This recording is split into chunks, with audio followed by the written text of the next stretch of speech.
लिखा, लेकिन सर आपका जवाब जो है वो 100% गलत है। मैं जवाब दिया ही कहाँ अभी तक के? आपने यही जवाब दिया क्या जवाब दिया? कि जैसे जोना मछली के पेट में 3 दिन जिंदा रहा था, आपका मतलब ये है कि जीसस भी जिंदा थे, वो मरे नहीं थे। मेरा मतलब बिबली के लिए नहीं, गलत है। मेरा मतलब नहीं। ईसा अलैहिस्सलाम फरमाते हैं बाइबल में, मैं क्या फरमाता हूं? सर मैं आपको करेक्ट कर देता हूँ। अच्छा करेक्ट करो। मैंने कंप्लीट ही नहीं किया। Let me correct you. ईसा अलैहिस्सलाम, अरे भाई मुझे बोलने तो दो, मैं बात ही नहीं कर रहा हूं, बोले करेक्ट करने दो। कंप्लीट कर लिया। मैं जानता हूं कि आपने मेरी कसर सुन चुके, आप तैयार हो क्या है? मैं आपको मौका दूंगा, पहला मुझे बात तो कंप्लीट करने दो। प्रोफेसी को समझने में आपकी गलती है। अरे भाई जवाब आप दे रहे का मैं दे रहा हूं। You can try. The point is the 3 days and 3 nights idiom, which is used in the Old Testament in the book of Ezra and the sign of Jonah, and this is the case of Jesus. I am So not that's the talking point, about 3 days and 3 nights. I am not at all coming to the one part of the prophecy. I am not talking about 3 days and 3 nights. I am talking about as was Jonah.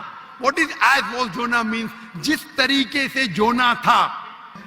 So my question is to Dr. Sahib, can you prove from Bible that Jesus did not die and rose from the dead?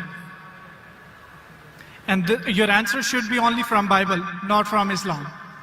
भाई साहब का सवाल है कि आप Bible से साबित कर सकते हैं क्या ईसा अलैहिस्सलाम ने नहीं मरा, ईसा अलैहिस्सलाम नहीं मरे और उठाए ले गए, बराबर? Yes, Do you want me to give the answer in English or Urdu? whatever you want. Okay मैं पसंद करूंगा अंग्रेजी, लेकिन आवाम उर्दू को बेहतर जानती है, तो इंशाल्लाह मैं उर्दू में जवाब दूंगा।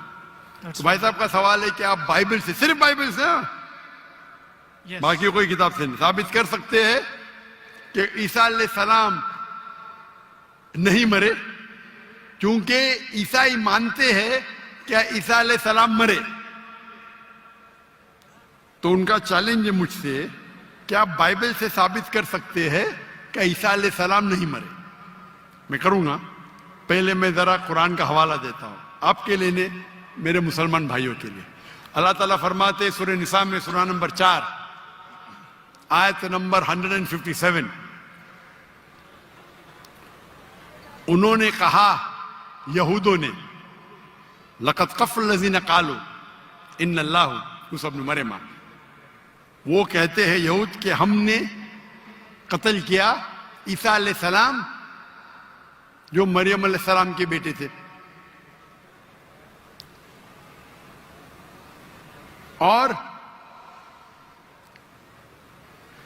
कुरान में लिखा है वमा कतलुहु वमा सलबुहु, ना उन्हें कत्ल किया ना सूली पे चढ़ा, वलाकिन शुब्बिह लहुम, ये सिर्फ उनका वहम है। अगर जो भी इस बात पे इख्तिलाफ करता है वो बिल्कुल गलत है। तो कुरान की साफ आयत है वमा कतलुहु वमा सलबुहु, क्या ईसा अलैहिस्सलाम का ना कत्ल किया गया ना सूली पे मरे। आपके बाइबल में लिखा है क्या ईसा अलैहिस्सलाम को सूली पे लगाया गया था? लिखा है क्या नहीं? जी लिखा। अभी सूली पे निकालने के बाद उन्हें रखा जाता है सिपल कर। सिपल कर मतलब एक कब्र। पुराने जमाने में कब्र ऐसी होती थी कि बड़ा रूम रहता था, आजकल जैसे मैं मुसलमान के वैसा नहीं, बड़ा रूम जिसके अंदर लंबी कब्र रहती है, आदमी आराम से रह सकता है। तो सपल कर के अंदर ईसा अलैहिस्सलाम थे। बाइबल में लिखा है क्या नहीं? लिखा है, लेकिन सर आपका जवाब जो है वो 100% गलत है। मैं जवाब दिया ही कहाँ अभी तक के? आपने यही जवाब दिया क्या जवाब दिया? कि जैसे जोना मछली के पेट में 3 दिन जिंदा रहा था, आपका मतलब ये है कि जीसस भी जिंदा थे, वो मरे नहीं थे। मेरा बिबली मतलब के लिए नहीं, गलत है। मेरा मतलब नहीं। ईसा अलैहिस्सलाम फरमाते हैं बाइबल में, मैं क्या फरमाता हूं? सर मैं आपको करेक्ट कर देता हूँ। अच्छा करेक्ट करो। मैंने कंप्लीट ही नहीं किया ना। ओके, मैंने कंप्लीट किधर किया? आपने जवाब ही नहीं दिए। मैं आपको पूछना चाहता हूं, जब ईसा अलैहिस्सलाम कब्र में थे, जिंदा थे या मुर्दा थे? He was dead. अने यूनुस अलैहिस्सलाम जोना के जैसे नहीं थे। आपने अभी कुछ देर पहले कहा कि जोना जिंदा थे, अभी आप कहते मूसा अलैहिस्सलाम मुर्दा थे। Let me correct you. ईसा अलैहिस्सलाम। अरे भाई मुझे बोलने तो दो, मैं बात ही नहीं कर रहा हूं, बोले करेक्ट करने दो। कंप्लीट कर लिया। मैं जानता हूं कि आपने मेरी कसर सुन चुके, आप तैयार हो क्या है, मैं आपको मौका दूंगा, पहला मुझे बात तो कंप्लीट करने दो। बात ही कंप्लीट में करेक्ट हूं, मैंने गलती किधर की, आपको जवाब देने का, मुझे थोड़ी। आपने कहा क्या जोना जिंदा थे, कहा कि नहीं? जी जोना जिंदा थे। आपने कहा कि जीसस क्राइस्ट मर गए, मैंने कहा कि आपने कहा?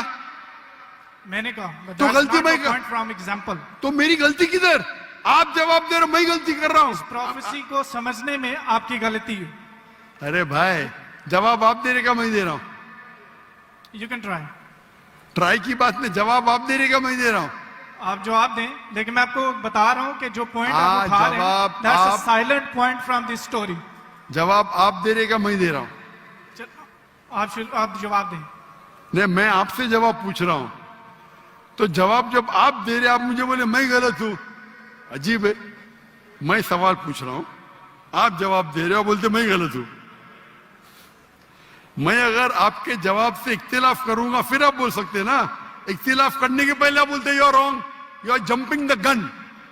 इंग्लिश में जानते जंपिंग द गन क्या कहते? You doing the same. Sorry, you doing the same. you are doing the same. That's not the point from the prophecy which you are highlighting. The point is the 3 days and 3 nights idiom which is used in the Old Testament in the book of Ezra and the sign of Jonah, and this is the case of Jesus. I am So not that's the talking point, about 3 days and 3 nights. I am not at all coming to the one part of the prophecy. I am not talking about 3 days and 3 nights. I am talking about as was Jonah. What is as was Jonah means? जिस तरीके से जोना था उस तरीके से इशारा। वो 3 दिन और 3 रात पे बाद में आएंगे। आप लाइन से जाओ ना, जंपिंग द गन मतलब उड़ी मारना। लाइन से जाओ ना, 1 2 3 4 5। आपको डायरेक्ट जाने का मेडिकल कॉलेज में, पहला फर्स्ट स्टैंडर्ड तो पास करो, सेकंड स्टैंडर्ड तो पास करो। आपको अगर पता नहीं जंपिंग द गन किसको कहते हैं, तो आपकी अंग्रेजी कमजोर है। क्या कहा ईसा अलैहिस्सलाम ने? जिस तरीके से जोना, तो जिस तरीके का भी तशरीह हो रही है, 3 दिन और 3 रात तो बाद में आएगा।